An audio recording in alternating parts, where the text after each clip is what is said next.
put my my tablet in because I was hoping to make it easier to see the hands going up. But we'll work us together. Hopefully we get there. It's much easier to do it at home than it is to do it here, but never mind. Move on to item 1 on the agenda, if I may. Apologies. Have we got any apologies, Liz?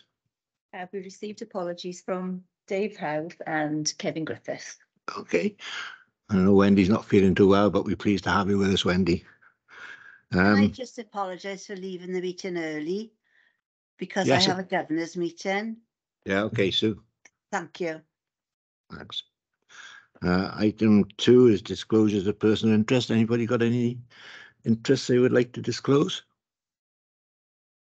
See any hands are up, so we move on and just say there's a prohibition of whip votes. Item 4 is minutes of the previous meeting, minutes for the 5th of December and the 5th of, sorry, and a letter for the 5th of December as well, and a letter in response from the 11th of October. So we've had a good chance to have a look at that before we've come here today. So if anybody's got any questions or anything they want to raise, if this is your chance to do it. If not, I assume that you're happy to approve the minutes. Okay. One thing I forgot to do then when I was welcoming people is to welcome Mary Jones, Councillor Mary Jones, because of her interest in CAMS and work that she did. That's why we've invited you along this time, Mary, because we usually do, and I'm sure you would continue with your interest in that, and you'll be interested to hear what's said as well. Okay, item 5 is public question time. I don't think we've had any, have we, Liz? No, okay, fine. And item 6 then is the presentation on CAMS and the update on the progress of it. And Michelle, you're going to take us through that? Yeah, that's me. Yeah, are you happy that I start if I share my presentation?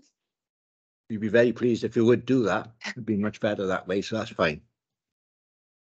Everybody can you see that, yeah? Yes. Yeah, okay. Yeah, that's fine. Just gonna see if I can start it as a slideshow so you can see it. Okay. So if I introduce myself in the first instance then, my name's Michelle Davis. I work for the Health Board as part of the corporate strategy team. And I thought I would try and give you today a bit of context around where CAMS sits, a bit about the latest waiting times, and then a bit more about our multi-agency emotional and mental health delivery plan. So thank you very much for inviting me here today. So in the first instance, I just wanted to give you a bit of context around where CAMS sits at the Child and Adolescent Mental Health Service, and to explain maybe a point that some of you may not know. So currently, the CAMS service provided for children and young people who live in Swansea and Neath Talbot is delivered via a service level agreement. So we pay Cwmtaf Morgannwg to deliver our CAMS service. So all the staff are employed by Cwmtaf Morgannwg University Health Board. However, and that's been the case for a number of years now.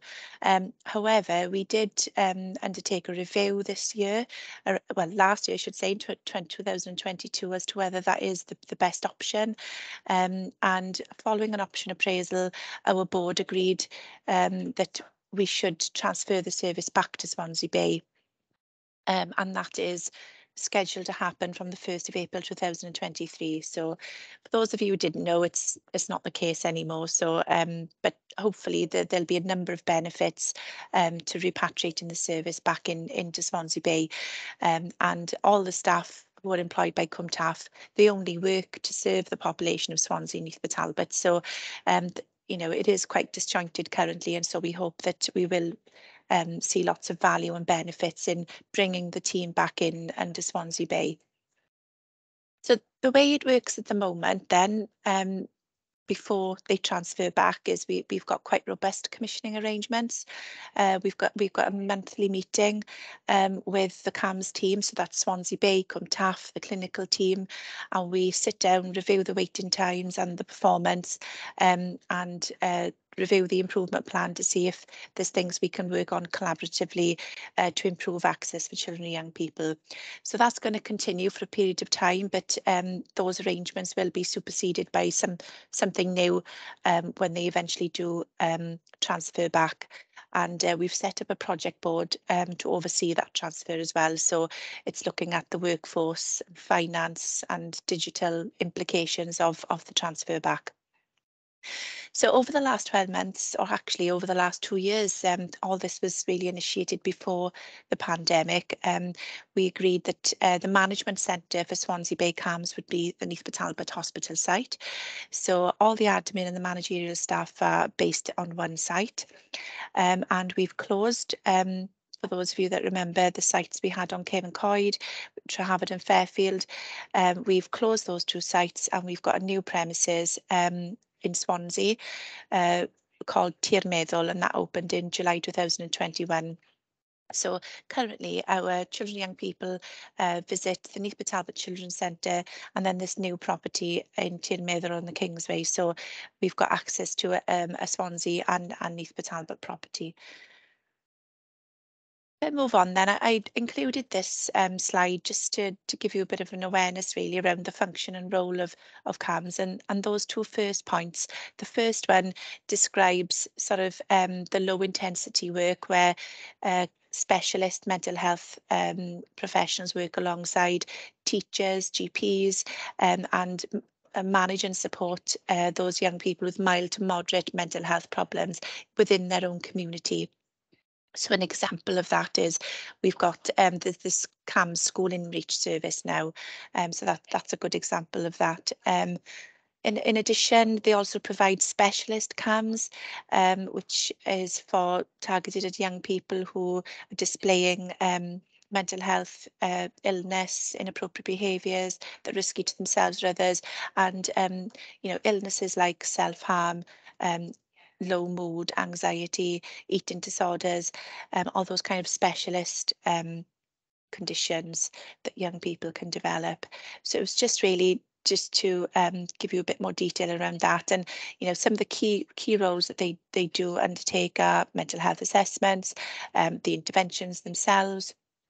And then if they either at the beginning of the process, if they're not deemed as having a mental health illness, but they need some other type of support, then the CAMHS team will make an onward referral elsewhere, or once they're discharged and they no longer need the support of CAMHS, but they might need some more support in terms of grievance counsellors or any other kind of support, then they're referred on to other services, and also to provide support and advice to professionals, because it is very difficult for professionals, you know, working with these young people, and it can be quite challenging. So it's about providing support for them as well via the CAMHS single point of access. So Welsh Government targets, there are several for CAMHS. The one that's historically caused the most anxiety from a health board perspective and from our partner agencies as well is the length of time that young people wait for an assessment. So the target itself, the Welsh Government specify that no child or young person should be waiting greater than 28 days for an assessment, or at least they've set a target of 80%. And there is always that margin within a target that you know, there might be outliers that you're never going to achieve the 100%. So that's where the 80% has come from. And you'll see this graph at the bottom.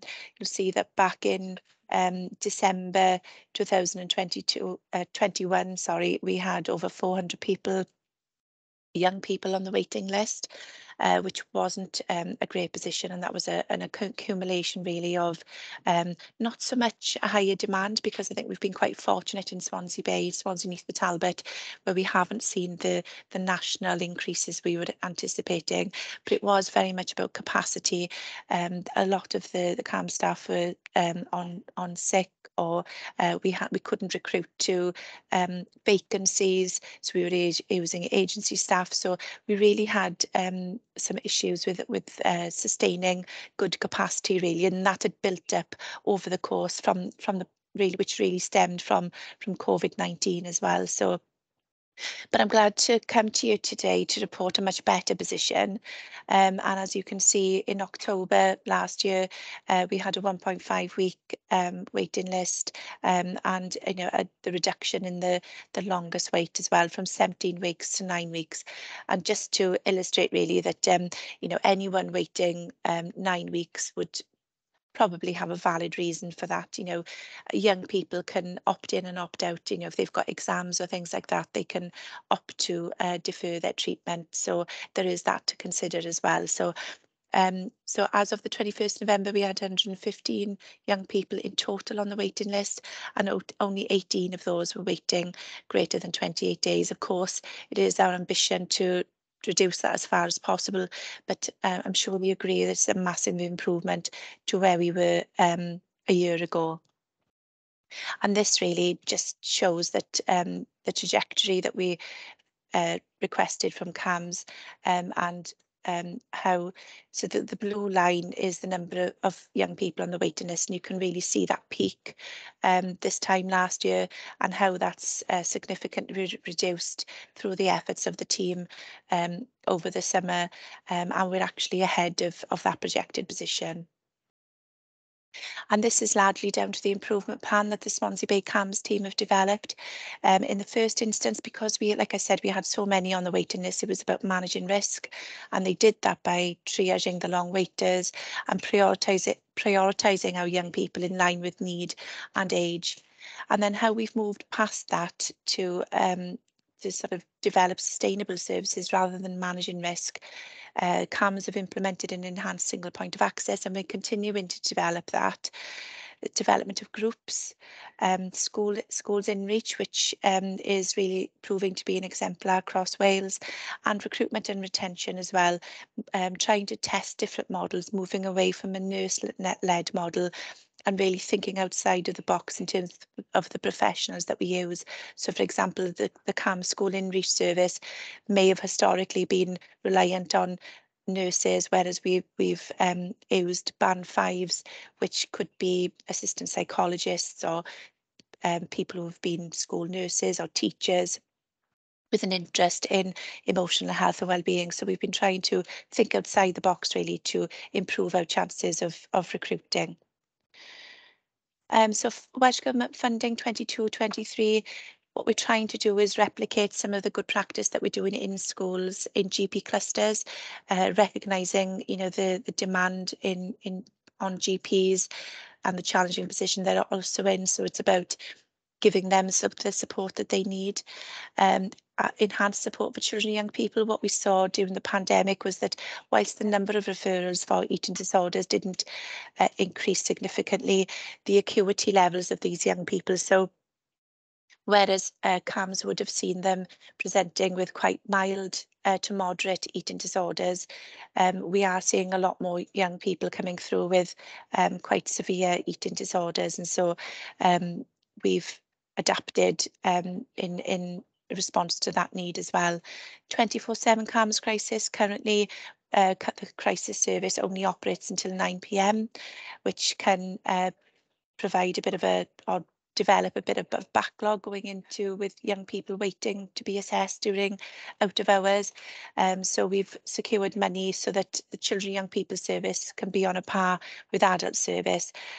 We are going through an organisational change process with staff currently, but we do hope in Q1 of the next financial year that we will have a 24/7 CAMS crisis service, and that will support our A&E departments and our agencies as well.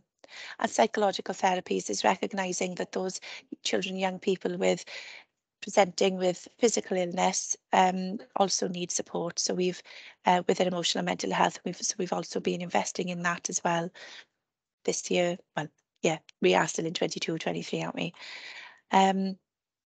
So that's CAMS, and I think as a partnership, I think we've moved on in terms of understanding that emotional and mental health is everybody's business, and we all have a responsibility in supporting our children and young people and our professionals working with them on that, whether they're in school or in our GP surgeries or in our hospitals, and families and carers as well. And as a partnership with the local councils and the health board and the third sector mainly, we've developed an emotional and mental health delivery plan.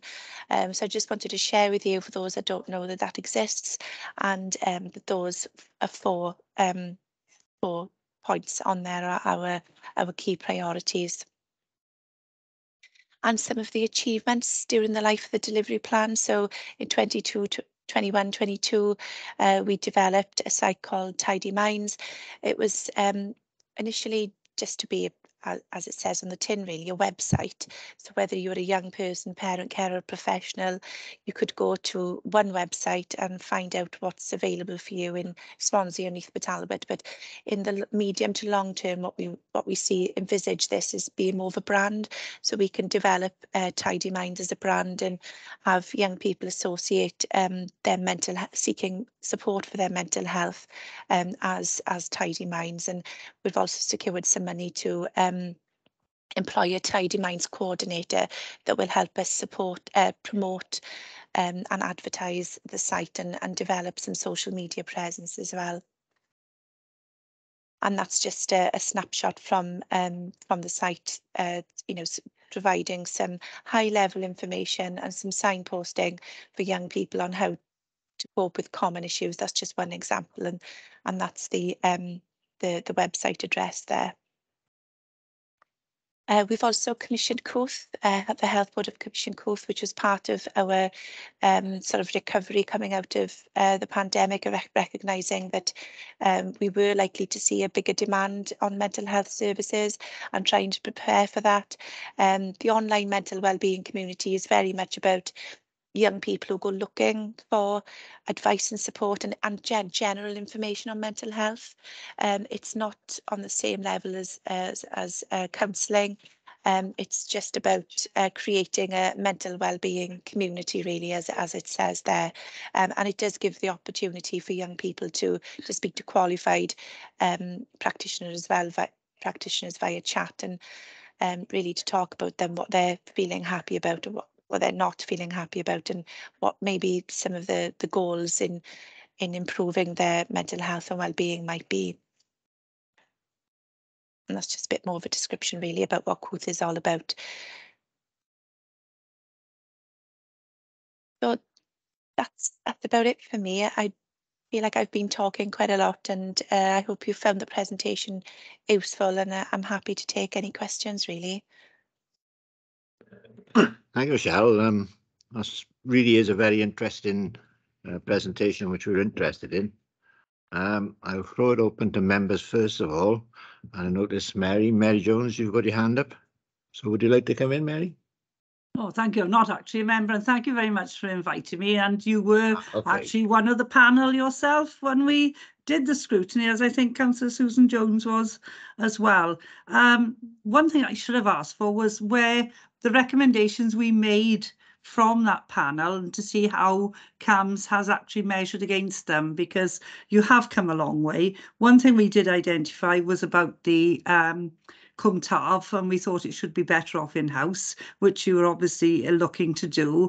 But another thing that came up was the transition from children to adults once they're over 18, and there was nothing in your presentation to show you've addressed a point that you know, children felt that they were, one minute they could actually access CAMHS and then they were left with nothing, especially I think it was young boys or young men. They didn't seem to have the support that they needed, and that was something that came up. And also we had we didn't have any interaction with the Youth Justice Service. We actually interviewed them, and they weren't part of any decision making by CAMHS, or they weren't involved. And I didn't see, I mean, you couldn't cover everything. I do understand that, and you have made a lot of progress, especially with the one single point of access, which was another thing that we brought up. So I think you have gone a long way. But I want to know, how are you fully staffed now? And do you still have because we had a problem with psychologists, I think it was, or, you know, trying to get access to psychologists. The schools were really suffering, and schools were looking at different ways because doctors were referring young people back there. And of course, the other thing is nobody knew at that point what CAMHS was, because they would only take a mental illness and not a mental, I've forgotten the other word, because they said, oh, we don't deal with that. Well, you did actually address that in your presentation, that you do now access all young people and then signpost them in the right place. But I think there's still areas that obviously we're all working to try and improve services all the time. Is it okay if I come back on those queries? Yeah, absolutely. I didn't think of that actually. I should have looked at the recommendations and come back. But if I'm honest, I think we've been using all of the feedback that we've been having and applying that, as I'm sure you can see. In terms of transition, I think, yeah, definitely that is one of the key areas that we have been exploring, but definitely need to do more on. CAMHS, that's recognised by CAMHS and by Adult Mental Health, and I see the transfer of CAMHS back into Swansea Bay as being one of the key drivers for that. I think having adult services in one health board and then children and young people services in another was never really going to work. So I think that's going to, and you know, children and young people, we're going to see young people through the whole pathway, and it's not going to be segmented in that way. So I hope that that's going to improve. And you know, even things like from a practical point of view, where the medical records are. So you know, medical records of a child or a young person sit within CTM, and CTM hold those Cwmtaf, Morgannwg, and then when they become an adult, those records need to be transferred to Swansea Bay, because they're sitting on two different systems. It isn't as seamless as it should be. So I'm sure that the transfer in itself will have enormous benefit, but it is something that we've recognised for a long time. And CAMHS are also looking at recruiting a transition nurse. And you know, when we had those over 400 young people on our waiting list, that was one of the key priorities, was that we saw those young people who were 16 and a half upwards, because if they were going to be waiting you know, 6 to 12 months for an appointment, they needed to be seen sooner rather than later, so that they had a plan from CAMHS before they moved on to adult services. So there's that transitional nurse, which I hope will make a difference as well, which will allow that good integration between children, young people and adult services. But we've also got a regional transitional policy as well. It's very new, and you know, I think it's still being tested, but I hope that we have got something, you know, something to baseline and benchmark against going forward. So I can't remember what you asked now. Single point of access, I think, is definitely an asset, and will allow us to provide more support for young people who are don't necessarily need an assessment for mental health. And the schools in reach as well, and we want to try and replicate that in GPs as well. So, you know, you could either close the gates to CAMHS or you could open them. I guess it's a balancing act really, in terms of which way to go. But I think it's trying to reach that balance really, and recognizing that you know, GPs can't, you know, shouldn't really be the first protocol, that they need support really in managing these young people. So does that answer all your questions? And about the psychologists, have you got a problem, you know, with getting access to psychologists, education psychologists? I'm really talking about more so, because there was a massive problem with recruitment, and they were having to wait a long time. Yeah, I don't know about the educational psychologists, whether that's more the local authorities issue, but we haven't had a robust sort of psychology presence in CAMHS, and we have made that more robust. And when we had the Welsh Government monies in 2019-20, we did bid for some money to have a senior psychologist, because we didn't have the professional structure in place to attract the staff in the first place. So we did really struggle to recruit to that post. So I'm not sure if that's what you're referring to, but in the end, Swansea Bay Health Board did employ that individual, because it was easier to employ them that way. So that individual will be starting soon, and then we can build the structure from there. But you know, you're never going to attract sort of psychologists without having that professional development and oversight. And so yeah, we are moving towards a much better place. And like I said, working together with psychological therapies in Swansea Bay will improve that as well. And I think you asked about the Youth Justice Service actually, and I can see Helen on the call as well. And this has been a bit of a changing feast over the years, isn't it? But you know, one minute we had CAMS in Youth Justice, then we didn't, and now I'm pleased to say that we have got CAMS, a dedicated CAMS professional in Youth Justice Service. I mean, I don't think it's been as smooth as it should have been, Helen, has it? But that there definitely is the resource there secured and recognised that they do need a designated individual for youth justice. So, yeah. Thank you very much. Thank you. Okay. Okay, thank you. Do you want to add to that slightly then, Helen, in terms of the youth justice system? I'd be happy to, thank you. If I can just introduce myself in the first instance, because I'm sure there's many people here that don't know who I am. So my name is Helen Williams. I'm the Principal Officer for Young People and Adolescent Services in Child and Family at Swansea. So my oversight includes the Youth Justice Service. So yeah, absolutely, Michelle is entirely right in what she stated. We do have, we do have a designated CAMS nurse linked to our service. It's a regional arrangement, so Swansea and Neath, but Youth Justice Service. There have been some ups and downs with that in terms of it did take quite a while to get somebody in post, but thankfully we did overcome that. And then we have had some, unfortunately, the person that did get the post has more recently been unwell and unable to be in work. So interestingly, we are actually working with CAMS today to ensure that that is filled, so that our young people don't have any break in the provision. But we're really, as a service, we're really pleased that that is now in place for us, and we've got very good working relationships with CAMS overall. It certainly helps to have somebody in the service who we can have available to us as a go-to person to be able to I guess share thoughts and think about some of our young people who do have some presenting mental health concerns. It's not all of the young people that we work with, but certainly some of them do need that additional level of support.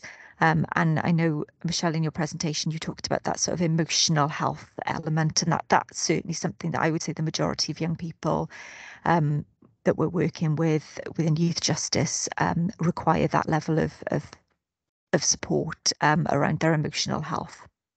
So yes, I guess just to support what Michelle is saying, that is in place and it's a real benefit to the service. Thank you, Helen. Appreciate that. Mike, I see you got a hand up.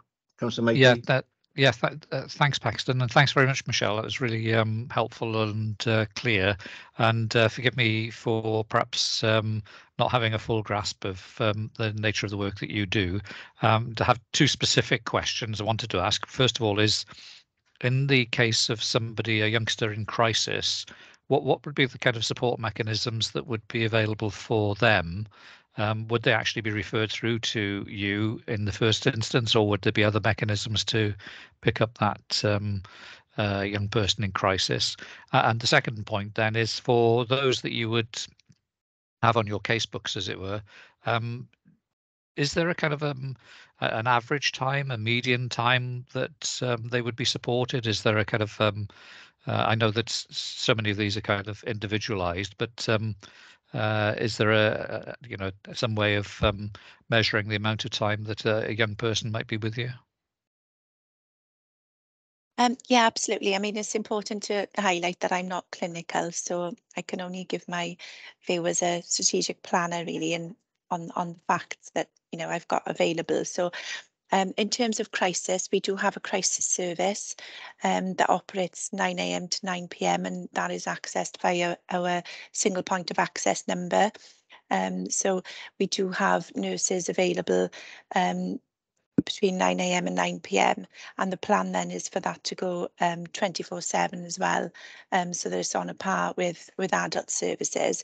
In terms of the timeline, was that related to crisis as well? Because what we aim to achieve is The Welsh Government target for crisis assessments is 48 hours, believe it or not. So CAMS are always at 100% of that, surprise. And so we've tried to set the ambition a bit higher than that in terms of a crisis response, and working to the same target as you would expect if you went into A&E with a physical illness. And so we've been monitoring their performance against a 4-hour wait, and the hospital referral. So when a child or young person presents to A&E or paediatric ward, I think we're meeting it the 4 hours overall by 85 to 90%. That, you know, the turnaround is really good. Looking at the performance stats for this month, it's the multi-agency referrals that take longer. So currently, I would say sort of about 40 to 50% of the multi-agency referrals are seen within 4 hours. So we do need to look at and understand. I suspect because the multi-agency referrals tend to be more complex. But you know, it is about assessment, isn't it? So it's about what is the barrier with those multi-agency referrals, and why does it take longer to get to those? So that is a piece of work that we need to, but you know, it's a start that we're measuring. We've never really looked at it in any detail before, but you know, you can definitely, when you look at the stats, you can definitely see there's a difference in response. So I think it's about maybe looking at some case studies and listening from to agencies and some of the young people in terms of their experiences as well, really. Okay, thanks. If I can come back, Yeah. You mentioned about the crisis service being available from 9 a.m. to 9 p.m. and hopefully 24-hour service provision in the not too distant future. Do you have a time scale for that? I mean, I was just wondering whether as a scrutiny committee, you know, we could see that as one of our recommendations that you know, that this be expedited. Well, it's subject to organisational change process. So because the staff have moved from, you know, working sort of regular shift patterns to now working out of hours, there is a process, sort of a HR process that we need to go through. Well, it's not us actually, it's CumTAF that are leading on that at the moment, because that will, but the aim is for that to complete before the end of the financial year, and that we'll have the 24/7 crisis service in Q1 of 23. So hopefully by, well, at the very latest, it would be June, end of June this year. But we would be encouraging, you know, Swansea Bay have been pushing for this as well. You know, we need that pathway out of hours. So we are continuously asking for updates, but once the OCP and all the issues and challenges have been worked through, we would expect then the service to be live. So.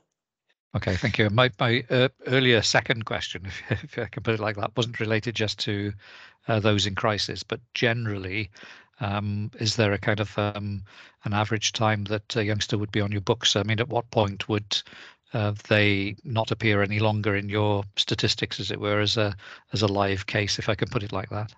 Yeah, but I suppose if you look at the targets, they come, they're referred, they have their assessment, and then, you know, after the assessment, they may not need any further intervention. There are some young people who potentially discharged at that point, but then there are young people who do need an intervention, and I don't think it is time limited. You know, if you look at some of the group works that they do, which have been very effective actually, which they've just started to try and see young people quicker than they have been. You know, out of 40 young people, I think it was only 12 that needed to go on and see after the 6-week period.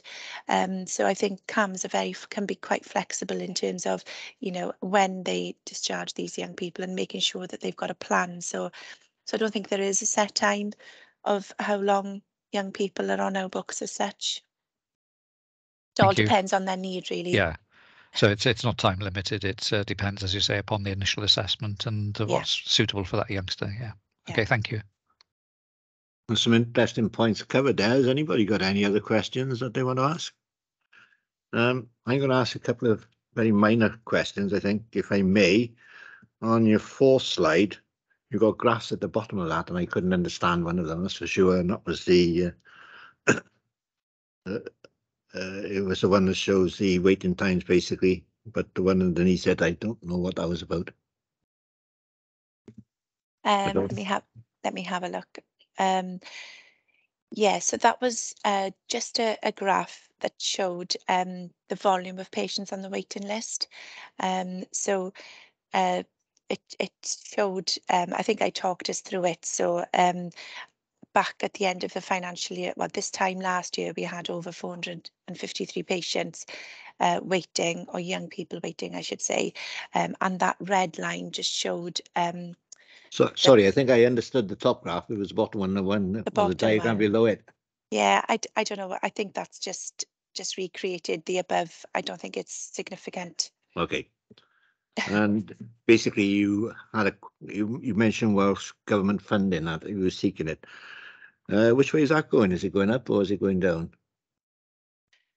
It's been going up on an upward trend. Certainly since 2018-19.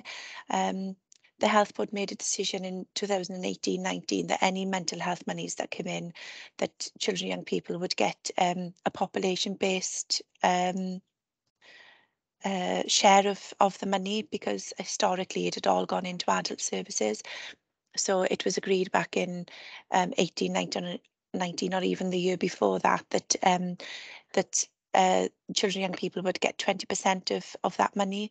But since 1920, the Welsh Government have clearly stipulated that CAMS are to get a share of the money. They've been very specific around the allocation. So children and young people have been recognised now for 3 or 4 years in the allocation specifically. So which is good news. And it's more on a par with adult services. So and certainly we've seen since the pandemic, we've seen the money available increase. So long let it continue, I hope. I'm sure it'd be a silly question to ask you whether you think you got enough money, but are you reasonably satisfied with the level of funding you got now then? Well, is anyone ever satisfied with the funding, I guess? That's why it would have been a silly question, I must admit. Yeah, no, I think, there is a piece of work to understand about Tier 1 and universal services as well as mental health, and making that emotional health and well-being tier more robust. And I don't think we understand enough about the gaps. And we have actually got a workshop tomorrow as professionals, looking at the model that we've got, or the proposed new model that we've got for emotional and mental health, and looking at that in terms of where we think the gaps are. So I think, making the single point of access more robust, making the in-reach for GPs on a par with schools in reach.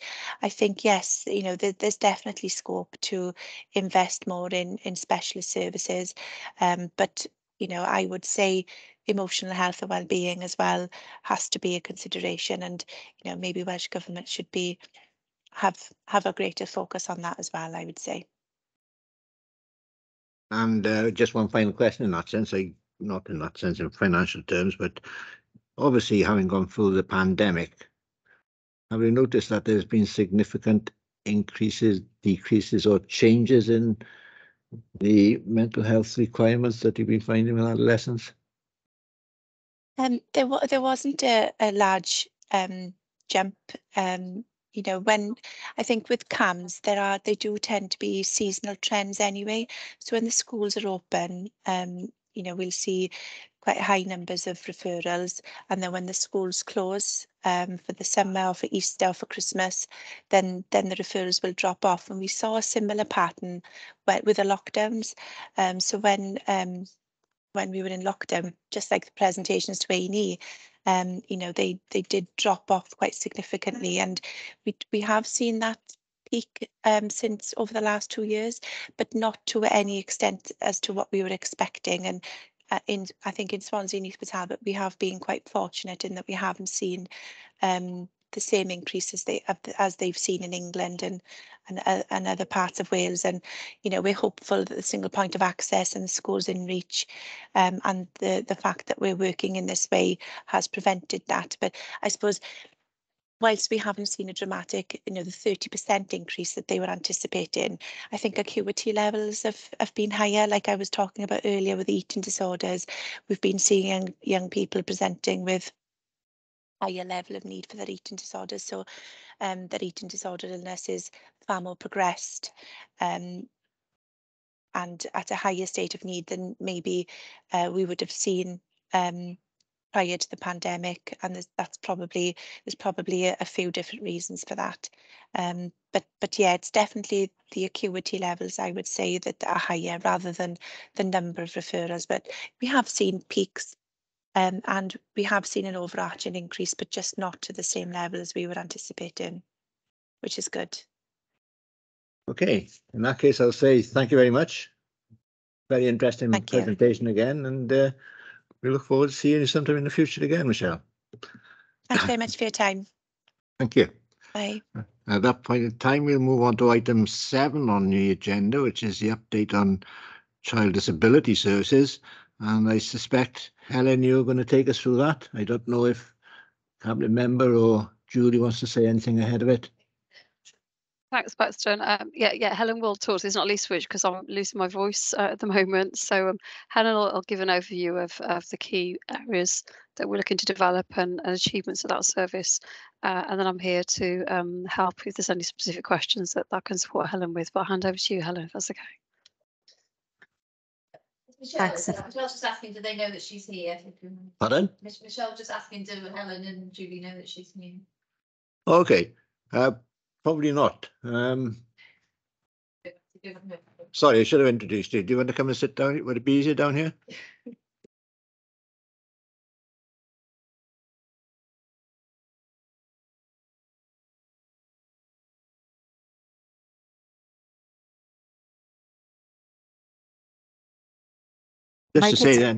Just to say that Helen is now sitting down next door to Michelle. Sorry, Michelle. Oh, sorry. yeah.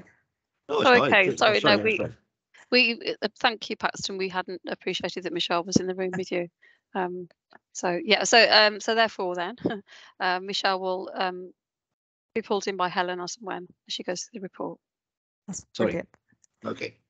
Thank you. No, thank you for that clarity. That's really, really helpful.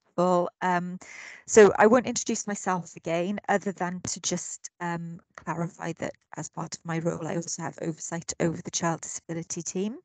And Michelle, who is sitting in the main room, is the manager of the service. So I'm going to provide just an overview, really, in terms of where we are with the child disability team at the moment, and in terms of our developments and our thinking around the team and the services as we move forward.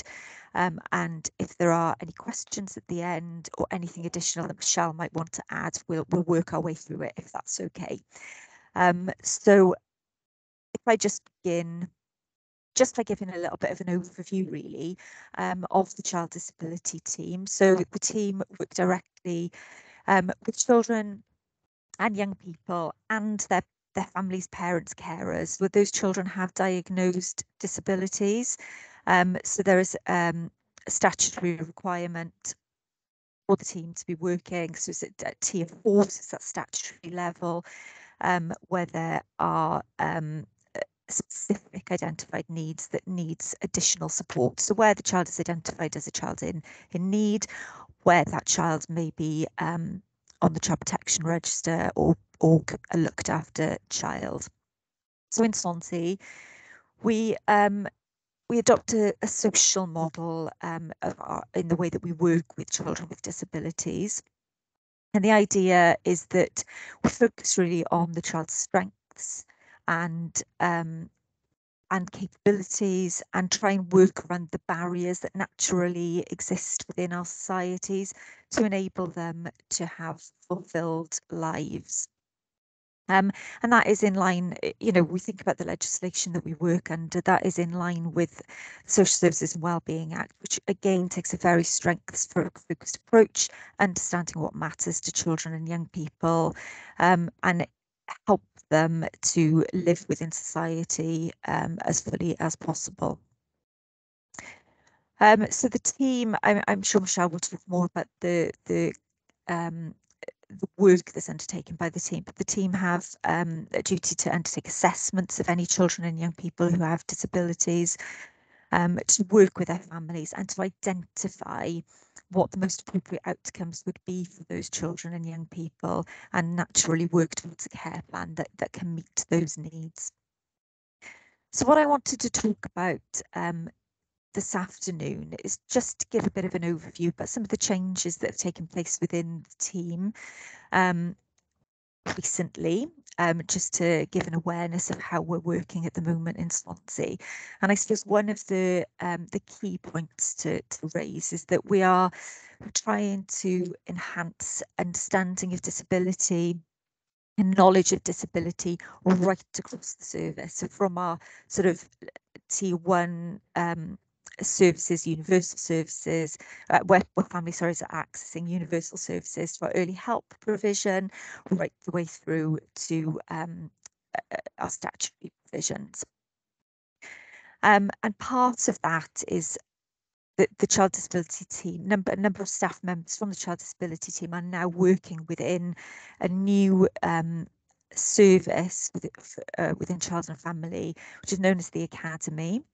The idea of the Academy, in a nutshell, really, is to support learning, so support learning of newly qualified social workers coming into the service, to enable them to have a full understanding and to be fully prepared to go into supported care planning services, or indeed possibly work within CDT further down the line in their careers.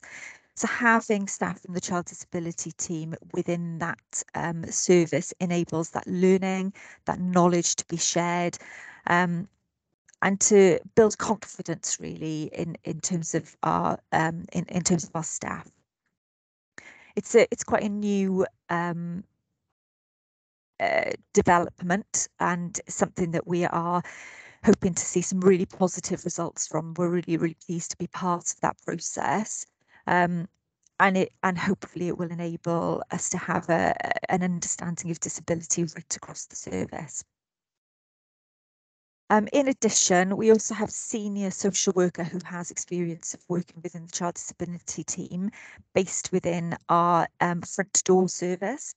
Again, part of that is to enhance understanding and knowledge, but also that individual undertakes the role of our carers assessments. So where we have a statutory responsibility to assess any carer of a child with disabilities, it just enables us to be able to do that at the front door, and to have that offer from somebody who has valid experience at the first point of contact with our service. Additionally, the service offers a consultation and advice service across Child and Family. It enables staff to speak to a member of the child disability team about any concerns that they may have about a child with a disability, or where they are concerned that there may be a level of additional support that a child they're working with needs.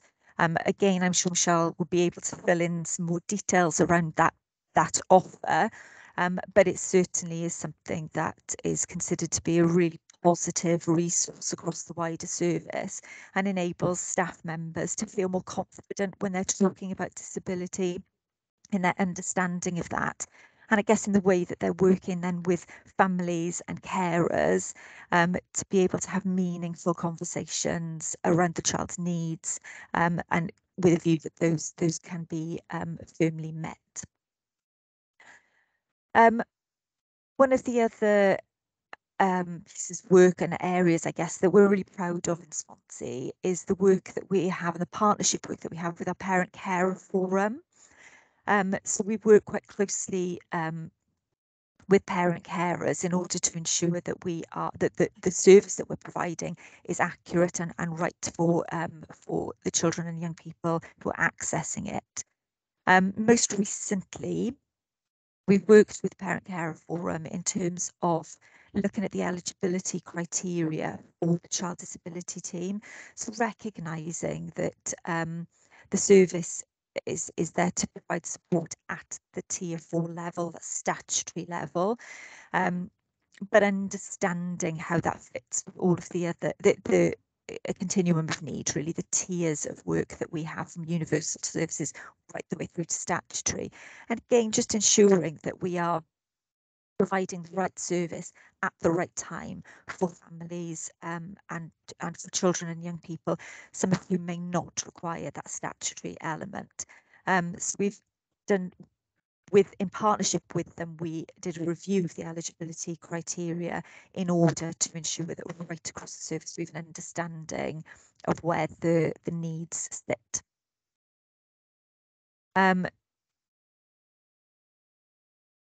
Working with Parent Carer Forum is something, as I stated, we're very proud of, and is definitely something that we wish to develop as a service. They provide scrutiny around the service. They can enable us to evaluate and understand how we can continue to develop the work that we are doing, that we are undertaking. I know Julie is very much positive about the partnership working, and is in direct contact with the Parent Carer Forum to ensure that we are continuing to have those conversations and those open dialogues. With children with disabilities, as with many children, we alone as a service can't fully always meet the needs. We have some very close specialist partner agencies who we work closely with. I just want to touch on who those are. Again, I'm sure Michelle can provide some more context to the sort of high level information that I'm giving at this moment in time. So one of our partner agencies is Action for Children. Through them, we commission residential short breaks provision through T Laura. That enables us to provide daytime and nighttime respite to some of our families, and where that respite is very much needed. Sometimes that's in order to try to prevent breakdowns of placements or family breakdowns. Sometimes it is just a natural part of the plan for that child and for the family to have a break and different experiences. But they're a really invaluable partner for the work that we undertake within the child disability team.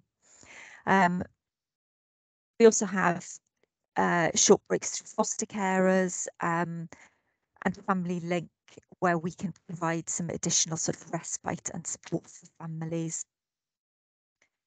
There are other agencies that we work closely with. Interplay is one of those. They provide play schemes during school holidays and some group vision where the work with children is integrated to enable children with disabilities to have very normalised experiences. And we have some additional support through our own service, through our Flexi service, providing shorter term support for our families. Direct payments is always a very positive support for some of our families, because it enables the additional support that they may need to be a bit more flexible. It enables them to identify the needs for their children and young people and the support that they need as a family, with the aim of that support going in at times that are more helpful and supportive to them. So it provides that level of flexibility, and a number of the families that we work with are accessing that provision.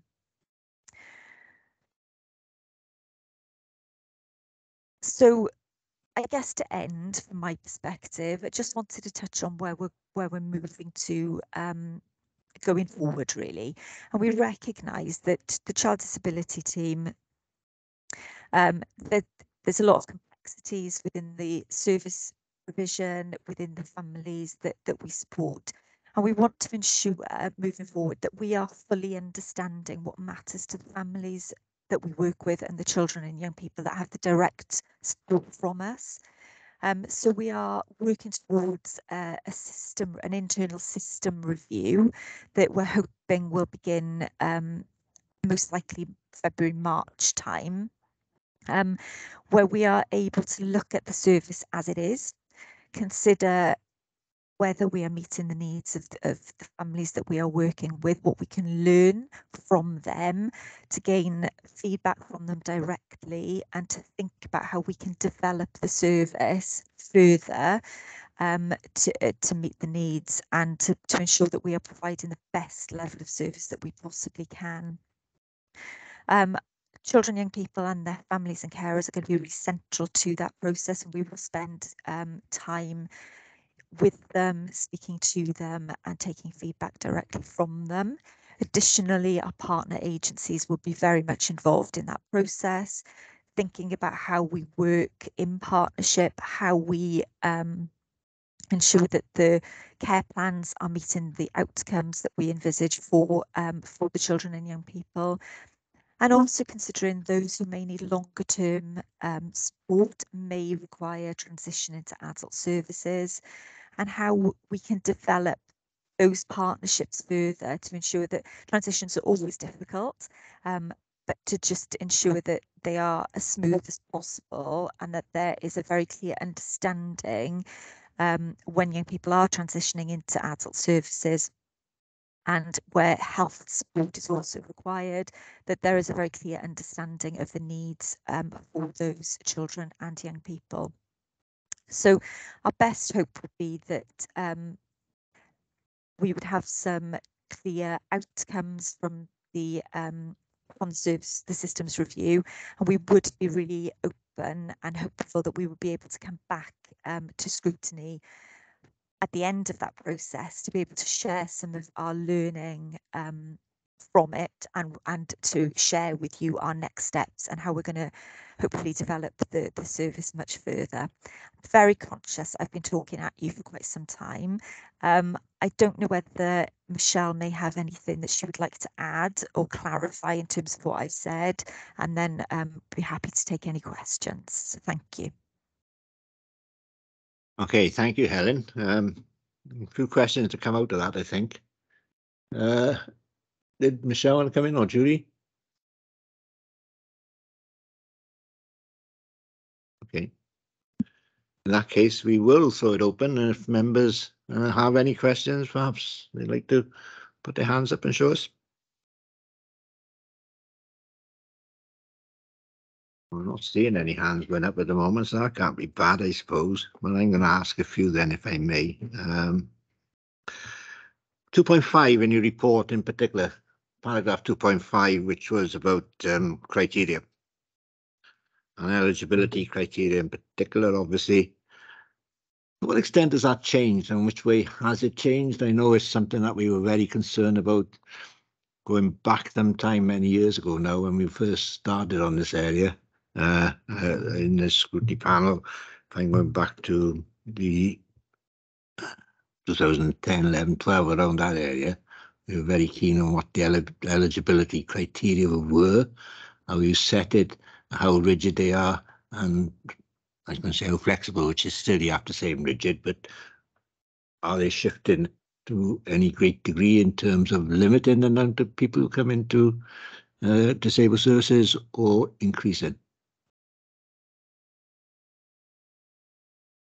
By all means. Shall I come in just to kick things off? So yeah, I'm not sure. I don't know whether Michelle was then. Yeah, sorry, Julie. Apologies. Yeah. That was okay. So I'll just start off, and then just to say that it's not about limiting the demand. It's about ensuring that the right level of support is available. And one of the most significant changes we made, listening to the parent care reform, was the language. And it being clear that it's about a medical. Previously, it was very medicalised language, so we've turned it into more of a social language based on that feedback. So I'll just hand it over to Michelle and Helen if you want to add further detail. I suppose the change in the criteria our best hopes, Parent Carer Forum and the department, was that we'd actually be meeting the needs of more young people in terms of better understanding disability across the continuum of need. So sometimes families need a specialist response, and that's what they might receive at Tier 4 if children's disability was very complex and the provision that was required was long term.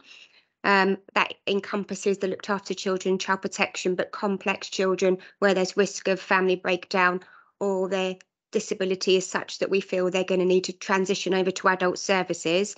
But their disability touches every family. So there are social workers working in the SCP teams, in the LAC team, in our BAYS team, in the Youth Justice Service, down in the early help hubs, in the front door.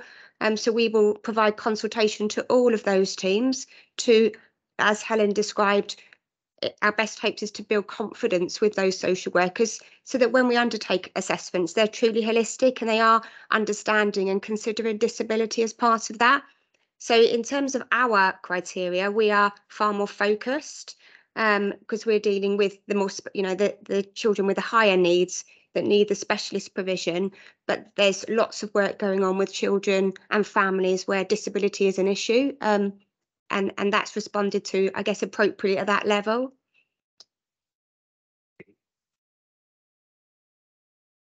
Put that back on again.